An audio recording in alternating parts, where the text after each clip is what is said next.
Apologize in advance for my voice. I'm getting a little cold.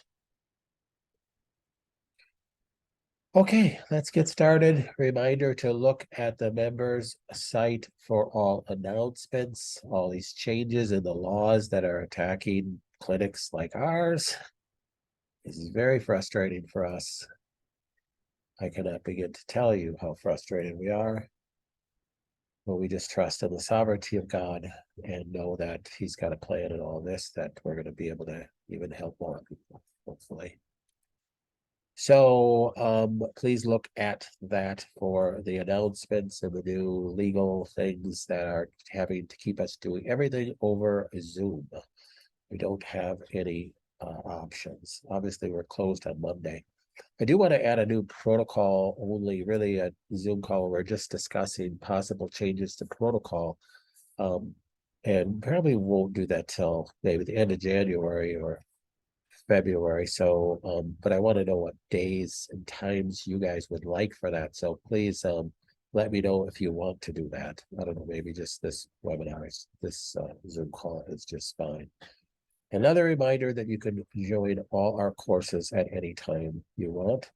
Use the same login as you do for the member site, same username and password.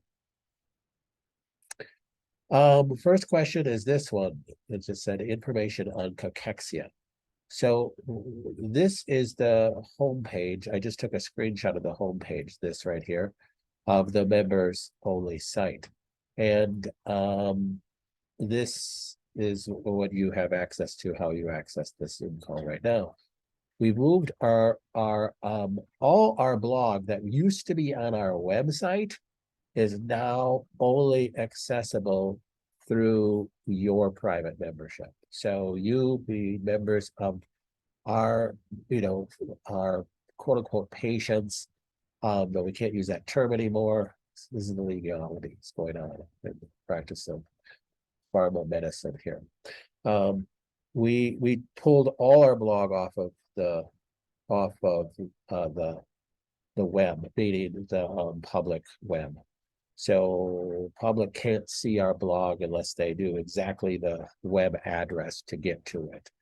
So it's not on our website anymore. It's all on this site. So there's we're doing a lot of updates to them. There's some old information, some of the blogs I wrote 5, 6, 7, 8 years ago. So we're going through and updating 850 blog posts, but we're trying to make it relevant for you guys today.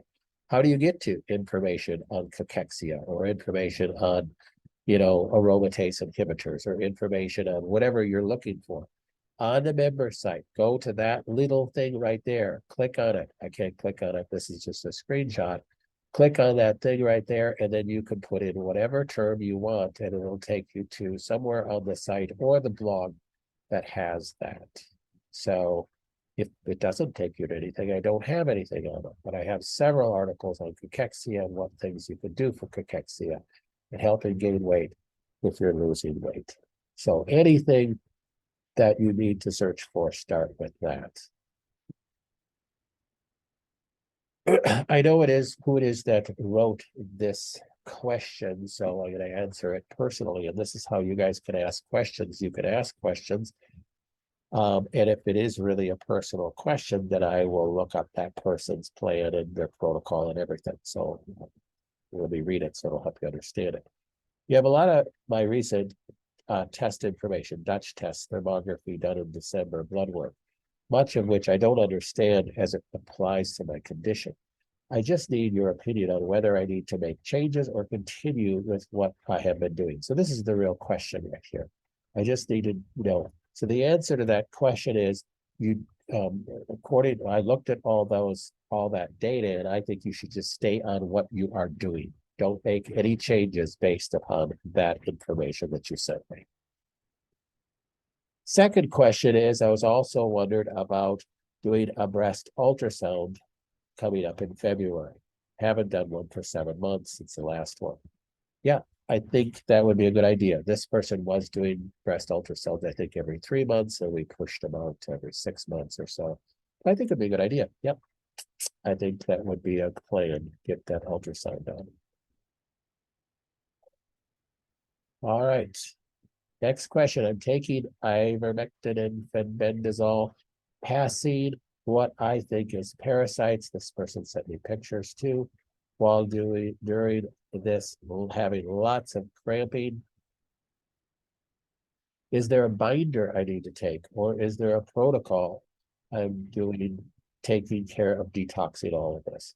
So if if you are passing parasites due to taking ivermectin and fenbendazole, you don't need a binder. You won't absorb those things. So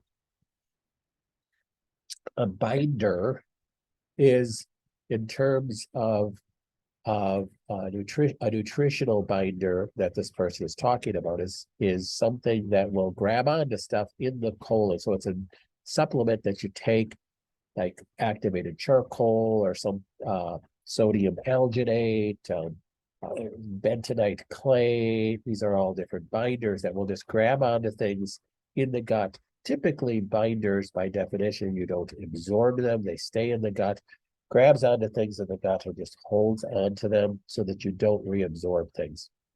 If you're killing parasites, you don't need to worry about that. You won't reabsorb parasite. It wasn't absorbed anyhow. So it was a living organism and you're killing endotoxins of the living organism. So no, you don't need to do that. You don't really need any other help detoxing. The only thing that I would say is go back to my 7 Phases of Detox book. If you're constipated or something like that, that could be an issue and you want to help with that. But no, you don't need anything like that. So that is a good thing. I would say though, with the picture that you sent me, I would pulse these two things if it was me, meaning that I would take a break for a while, maybe go off a week and then go back on, go week by week.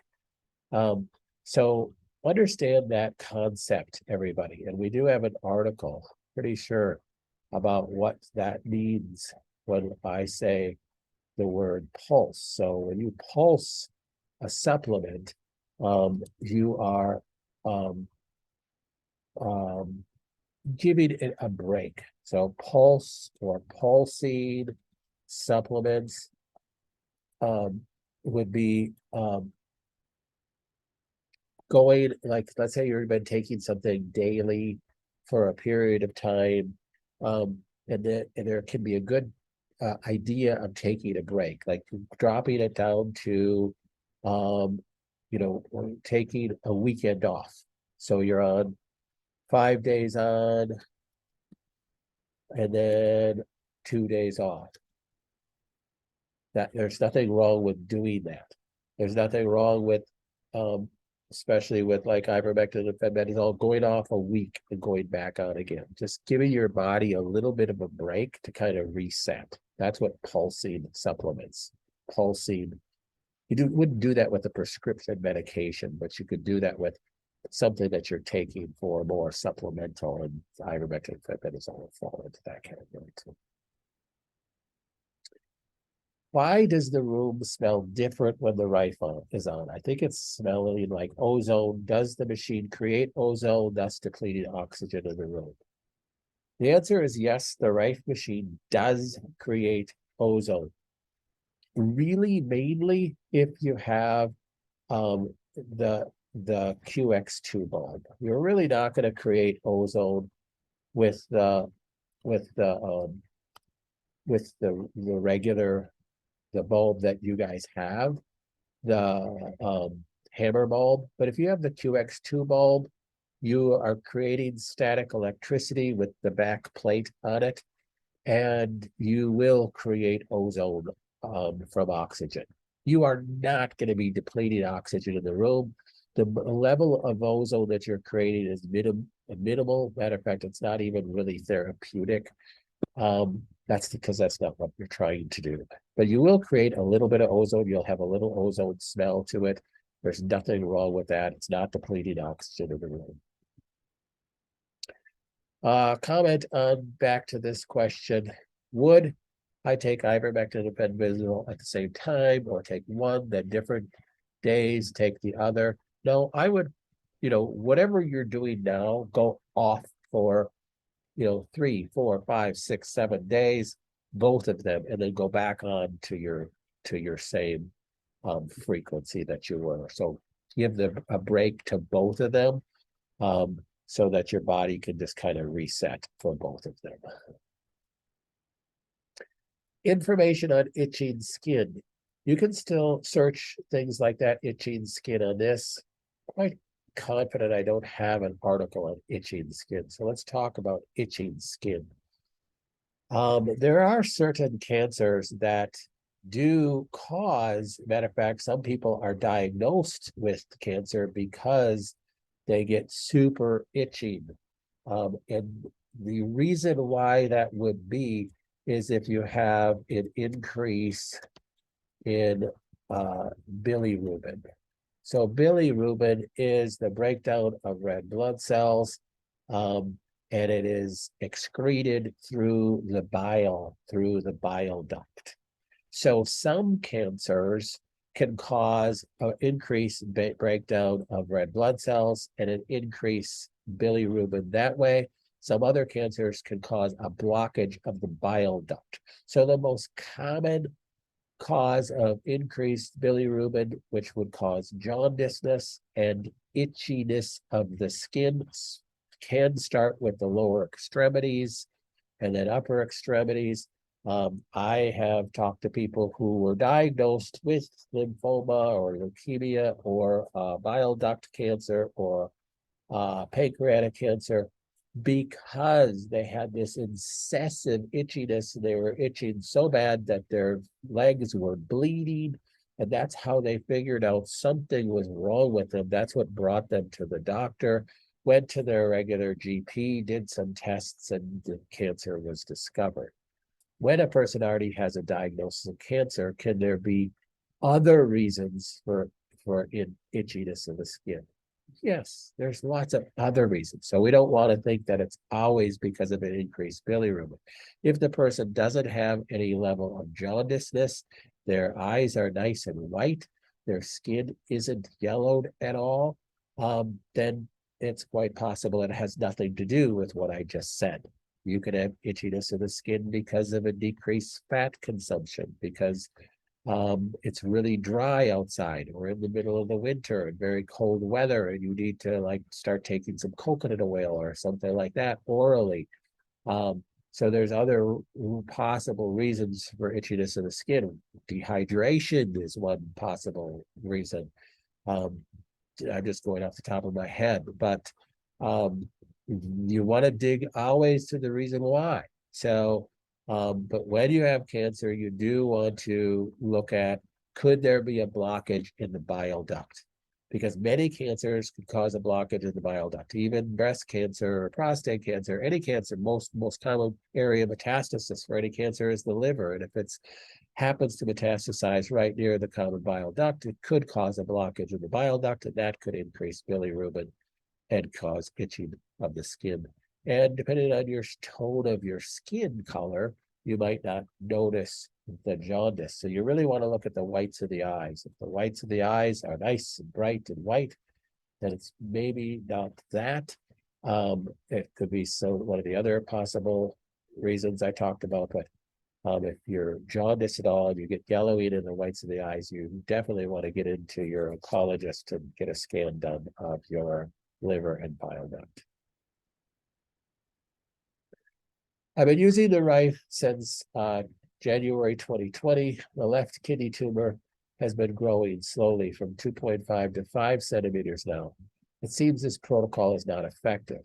Well, let me stop right there. Well, I know everybody wants their cancer to disappear and go away. That's why you're trying to do what you're doing, right? So I don't know the whole motive of this exact comment, but you have to remember, I mean, if you were doing what you're currently doing, your tumor could have been completely invasive and taken over your whole body. And it's not 5 centimeters, it's 10 centimeters now. You just don't know. So don't discount all the positive things that you've been doing, all the positive energy that you put into healing your cancer and doing everything you're doing, whether you're doing standards of care with your oncologist or you're doing alternative things with me or somebody else, don't discount what you're doing. That oh, it's not working because my tumor doubled in size. Well, could have, maybe it would have quadrupled in size. That being said, okay, what do I do now? Well, that's the question of the day.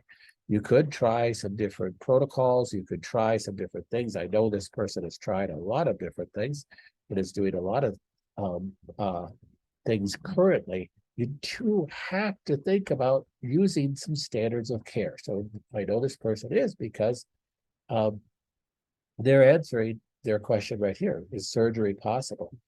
I think, yeah, you do need to talk to a surgeon and get some opinions. Again, with everything, you want to pray about it and make sure you feel a lot of peace about that, about the decision. And sometimes people will go, oh, I just don't know. I just don't know. Well, go slow then. Make the decision. You don't have to make the decision tomorrow. Go slow. Talk to some surgeons, meet with them, schedule some appointments. Let God open up the door for you, and you will feel that it's the right thing to do when it gets to that point. But sometimes we got to step in the river before he parts the water. And um, and that's okay. So just take the initial steps, make an appointment with a surgeon or an oncologist, and take those initial steps, and you'll know when if the door closes and you're like, no, this is not what I'm supposed to do. I do not feel good about this. Or yeah, I feel good about this, but I don't feel good about this person. I want to go with a different surgeon. Go step by step, step by step.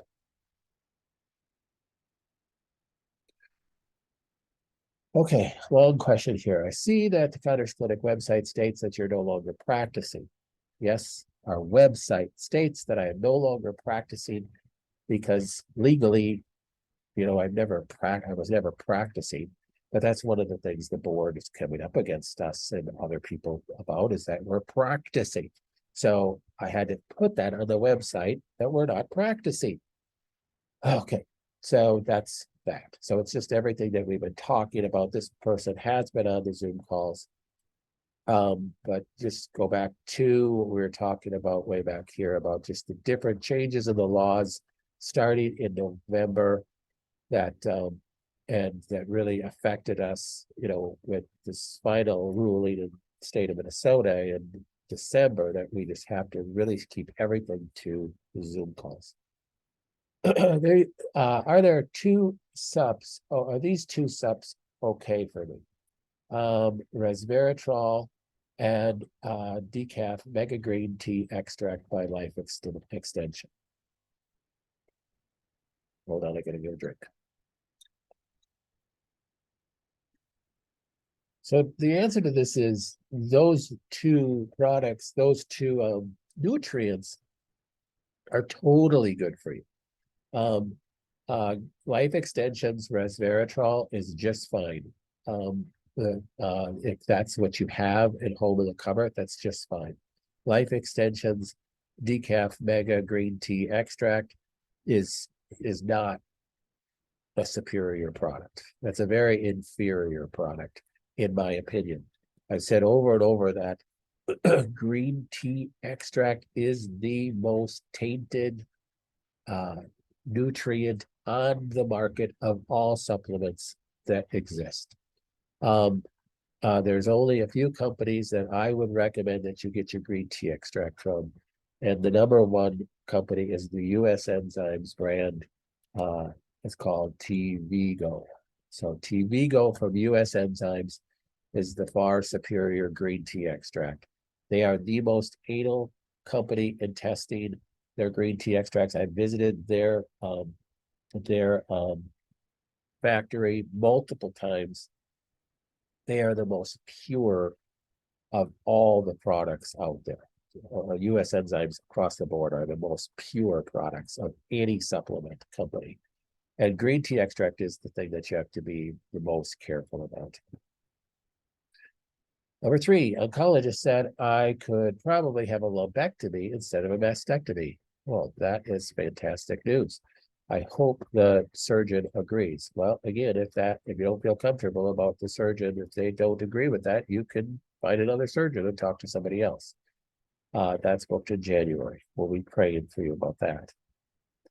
My remaining tumor is pretty superficial now. This person did send me a picture, so It's just a pea size. Should I do Black Salve again? After looking at the picture, I personally wouldn't. I would wait and have your surgical consult and see what I just can't imagine that they wouldn't do a lumpectomy. I just can't imagine after looking at it. It's so, I mean, it's so easy that uh, I don't think that any surgeon's going to have an issue with it. Number 5, is it safe to leave the lymph nodes in after they've had cancer in them? Depends on who you talk to. So the oncologist and surgeon, they're going to always err on the safer, in their mind, the safer side. There is radical. The term is radical surgery, radical mastectomy, radical because it is radical, meaning they're taking way more than they probably should, and they think that's a good thing. So you have to find a conservative surgeon that will work with you. Oncologist says I have a 25% chance of getting lymphedema if I get 5 to 7 lymph nodes out. How can I save my lymph nodes? I will say that it's I don't know where he or she pulled that number out of, because I don't think there's any really statistics on that I've seen at least. But I do think there's a varied degree of lymphedema that people get. We've had a number of members that have had 30 to 50 lymph nodes removed and don't have any lymphedema, and we've had people that just have their sentinel lymph node removed and they have some lymphedema, typically not much. It's usually people that get a lot of lymph nodes removed that have a greater degree of lymphedema. How can you save your lymph nodes? That's a discussion you need to have with your surgeon. They're going to want to err on the safer side again, according to how they describe that. But you'll have to talk to your surgeon. You are going to give them consent when you sign that consent form that they can do whatever they think is professional once they get you under the knife. That's a sad thing. So you got to make sure you really trust your surgeon. Is there any point in doing thermography at this point? I really don't think so. I mean, you already know what you're dealing with. I don't think there's a need to do thermography unless you just want to get kind of a baseline before your surgery. But then you can't do it. You have to give yourself at least 3 months after the surgery for things to calm down to do another one. But that would be the only thing. I mean, they're cheap and it's completely non-invasive, so I don't think there's anything wrong with it. Sure. Since we're no longer to get cheek swabs, how do we know which supplements to add, if any, from your new protocols list on the member site? I would do it. First of all, you can ask questions on here, but I would really, I wouldn't change anything if you're doing well. I mean, that's the whole thing. You don't change things that are working. You don't fix something that's not broken. So if you are, doing well, then I would just stay on doing what you're doing. If things have turned for the worse and you're not doing well, then you have to make some changes. And that's where you make some changes to your protocol. So I think that's your guideline, is how well you're doing. How long before we start seeing weight gain? This is a person that has some cachexia and they're trying to gain weight. Yeah, that's difficult. Cachexia is statistically one of the hardest things to deal with later stage cancer from anybody's perspective, natural or standards of care. There's just not really anything that you can do, but you've got to start eating some carbohydrates. If you could just calm the weight loss down, you're winning. So if the person's losing 3 to 4 pounds a week, no matter what they're eating, and then now their weight has kind of stabilized, where they're not losing any weight anymore, you are winning. So just keep doing what you can do and keep trying to get calories in, and you have to be eating complex carbohydrates. My tumor bled on Monday and I couldn't stop it. We went to the ER and still at the hospital. This person, I hope you saw the questions that we answered last week. I am starting my first radiation treatment this afternoon. Oh, that is fantastic. That is great. Glad to hear that. they are suggesting radiation and chemo together. What are your thoughts about chemo? You really want to talk to the oncologists and say, okay, well, what, I know you want me to do chemo, but how is that going to give me any better chance? There's nothing wrong with pinpointing them down. They won't let us give any statistics because they're the gods that have all the statistics. Well, then ask them the statistics. How do you think this is going to actually improve my life? How, is this going to, you're saying this, if I do chemo, you're going to give me another month to live, but I'm going to live a horrific existence for that month because I'm going to be so sick. So just ask them those pinpointed questions. They're the ones asking you to do something that's going to make you sick. So you have the right to ask them those questions. I just got my tumor marker back 6 weeks ago. It was 389. Yesterday, it was 172. Super, super excited. Thanks for everything you do for me. Well, praise God for that. Thank him. He's the one who heals. That is fantastic news. You just made my day, Karen. And I mean that. I heard that CoQ10 recycles glutathione and prevents apoptosis. Do you agree? If it's true, my son's spectrum has CoQ10 in it. Should I stop? Should I be taking something else? So, no, I don't agree. And I don't agree that recycling glutathione prevents apoptosis. Your glutathione will recycle. Your glutathione, that's how glutathione is oxidized and then reduced. That's the recycling process of glutathione that every cell, that happens in every cell. And there isn't anything wrong with cancer patients taking glutathione. The argument with cancer patients taking glutathione is, first of all, I don't think there's anything wrong with the cancer patient taking CoQ10. There is an argument about cancer patients taking glutathione because they say that, oh, it'll help, it helps increase the metabolic process and help heal the mitochondria of the cell. That's why you would take glutathione, and it's a strong antioxidant.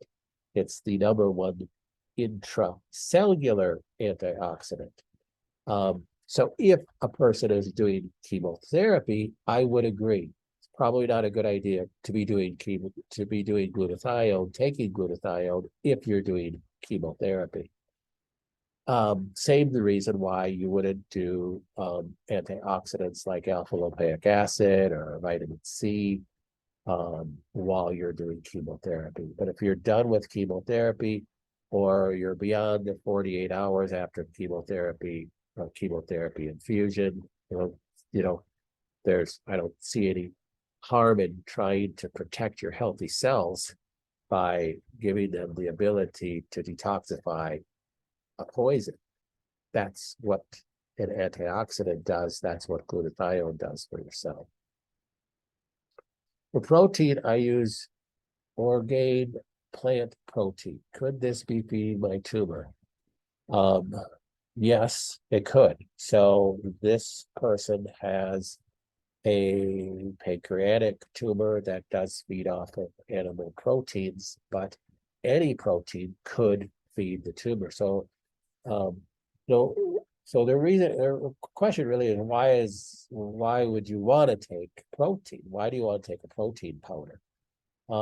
If a person is just constantly fatigued, their energy just is in the pits, they are taking 5-6 naps a day, they just can't seem to do anything, they have no drive in life, that can be a protein deficiency, and that can be a reason why you may want to add some protein. If a person, make sure you don't make the mistake that, hey, I'm losing weight, so I need to eat protein. Eating protein is not going to help a person from losing with a weight loss issue. Protein does not make you gain weight. Carbohydrates make you gain weight. So, for a cancer patient to feel like they need to be taking a protein powder, I question that. And so, but the right protein powder to take, if you're going to, would be a plant-based protein. So, but the question is, why are you taking it? So if it is like your fatigue is so bad and and you feel like you have lost muscle mass and you just don't have any energy and drive in life, then by all means, you can take that. That would be the right type of protein to take as a plant-based protein. But if you're not having those issues, I would just drop that. Answered that one. Sorry if you covered this earlier. I joined late. Is there any way now to get an updated kinesiology testing, not kinetic testing? No, we can't do that legally. So we can't do any testing legally. You could do it from a local chiropractor or something, but we can't do any kinesiology testing legally. That's a thing that they're just shutting down any clinics from doing anything in any state that you're not licensed in to do that thing. And we're not licensed in any state to do kinesiology testing. It's just insane. And I hate to say it, it's getting worse. Did you know that they just passed a law in California that starting January 1st, any licensed medical doctor in California could no longer state any opinions about health publicly. So they can't. Let's say if you're a medical doctor in California, licensed in California, and you, let's say, broken apart from the establishmentism of the pharma medical system, and you started your own little practice, and you're teaching people about omega-3 fatty acids, and you have a video out about omega-3 fatty acids, you're breaking the law. That's insane. You can't give any medical opinions publicly. You can't say, hey, I don't think the vaccines are good for you. Or you can't say, hey, I don't think that you should be, eating too much sugar. Then you are breaking the law in California and they can pull your license. That's absolutely insane. This is what they want to sweep across the country so that they can control everything. In my last checkup, the oncologist stated my tumor is still stable, but one of my nodules has grown. Not sure how that works. Question: since finding this out, I decided to get back on chemo along with the 4 COC drugs, that's the care oncology drugs, and all of the cutters protocol for chemo. Since the addition of the care oncology drugs, should I be doing anything else, including another cheek swab? We can't do cheek swabs anymore. So no, I would get back on the protocol that we had you on. My question would be, is it your oncologist that was really pushing you to get back on chemo, or that was just your choice? Certainly if it's your choice, I would just follow our protocol that we had you on before. Suggestions to find a dentist that are more natural and homeopathic. Look on for a biological dentist. So you can search Google biological dentist near me, and then look at their website and you'll see, do they, use mercury fillings? Do they have a mercury vacuum to remove fillings? Do they have information on their website about the dangers of mercury fillings and how to get them removed naturally? And then that'll give you a lot of clues that that person is naturally minded. So I personally go to a dentist that I wouldn't say he's a biological dentist, but we had our 2 youngest children to him. We've been going to him for years. And we said, we don't want mercury fillings. And that was the first time we went to him. This was on a couple dozen years ago. And he said, oh, never done those. Why would you put something in somebody's mouth that I have to put in a sharps container and have it disposed of in a way that's, not dangerous to the environment? Doesn't make any sense. So somebody posted greensmoothiegirl.com has a nationwide guide. That's something to look at. Understand a lot of dentists aren't in any of these nationwide guides. There's more and more local dentists that are anti, some of the establishment dentistry things. So It's much easier to find somebody. You don't have to go to somebody that's like perfectly down the path, but you want to go to somebody. If you're going to have mercury removed, you have to have it done the right way, with the mercury vacuum, with the dam put in, with uh putting in good healthy fillings and doing things correctly. And a lot of dentists do that now. A lot of people are getting into that. So thank you for the info about Green Smoothie Girl.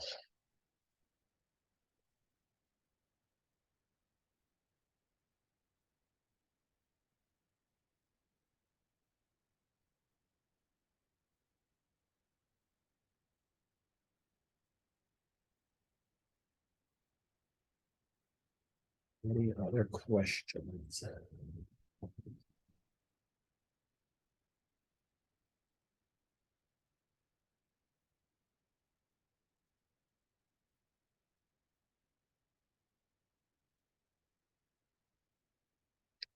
Okay, well, thank you guys for being on, and keep your questions rolling in. We had some good questions. Um, Not sure where to turn if there are no cheek swabs left. We have all our extended protocols on the member site. So make sure you get to the member site, look at the expanded protocols. If you're having troubles and things are going awry with you, then just ask those questions on the Zoom. Hey, my cancer is growing really bad. What should I do? And I pull up your file and we can go over on the Zoom call. We can do anything we want on a group.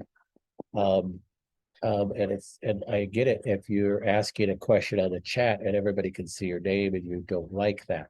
That's why I asked the question like, this person did they sent this question in on the member site.